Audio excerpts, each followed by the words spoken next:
Hi everyone, welcome back to the channel. This is a promo video for our latest podcast episode in which we interview Dr. Neal Barnard of the Physicians Committee for Responsible Medicine, or PCRM. He's such a busy man, so we were really lucky to get him on the show. We covered a heap of topics, including PCRM doctors protesting outside McDonald's, a US national meat boycott, COVID-19, links between common diseases and animals that you may not have known about, animal testing, proposed new dietary guidelines for Americans, Dr. Neal Barnard's new book and music video, and so much more. You can listen to the full podcast episode by joining us on Patreon, which is linked in the description below this video. Hope you enjoyed this short sample, and thank you so much for listening. See you next video. Well, there are several things happening simultaneously, and what you said is exactly right. When COVID-19 started to take victims, it was clear that the victims were not evenly distributed. And in the state of South Dakota, if you took all the people who had this disease in that state, more than half of them worked in one single building, and that's the Smithfield Slaughterhouse in Sioux Falls, South Dakota. And we saw across slaughterhouses across the United States, more than 25,000 slaughterhouse workers have been infected by the virus. Nearly 100 have died of the disease. And then it was not just the workers, but the inspectors. The U.S. government sends in inspectors to maintain hygiene and safety conditions and so forth as best they can.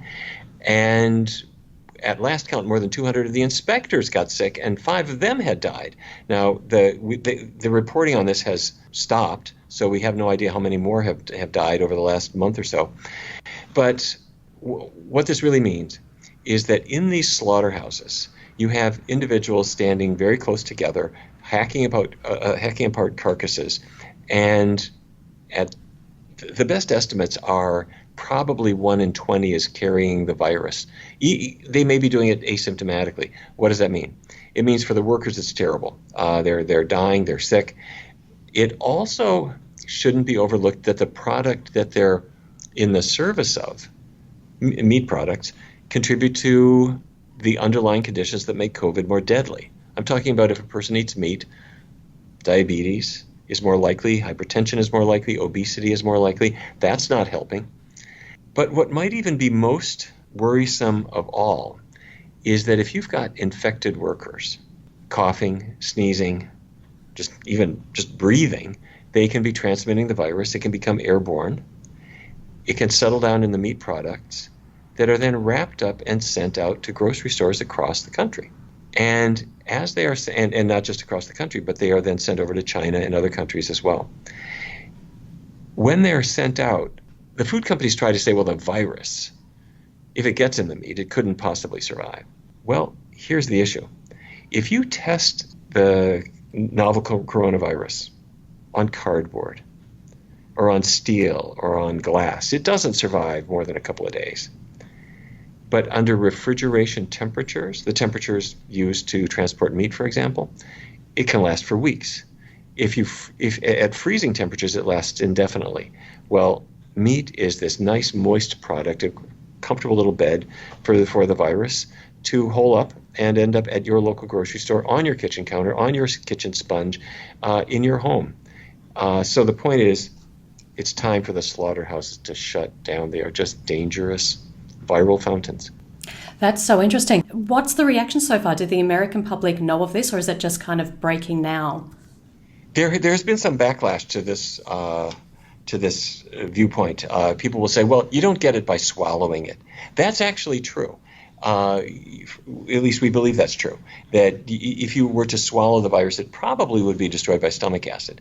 And it would be destroyed by cooking. But that's the issue is this.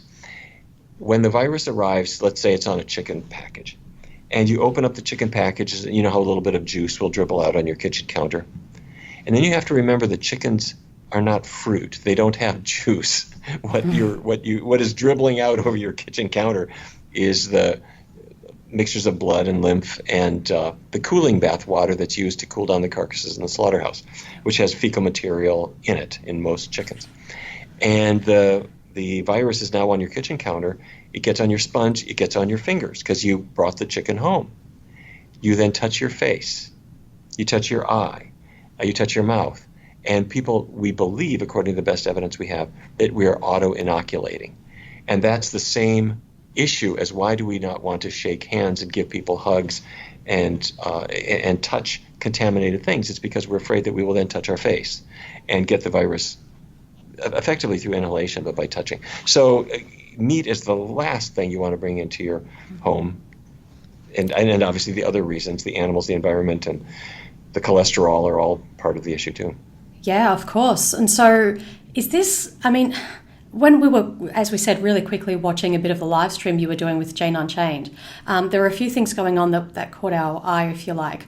And one of them was the concern about slaughterhouse workers, and that a lot of people, okay, they don't care about animals necessarily. They may not even care about the environment, which is strange because they live on this planet. But they may be more concerned about the human aspect. And so maybe this is the opportunity we have as a movement.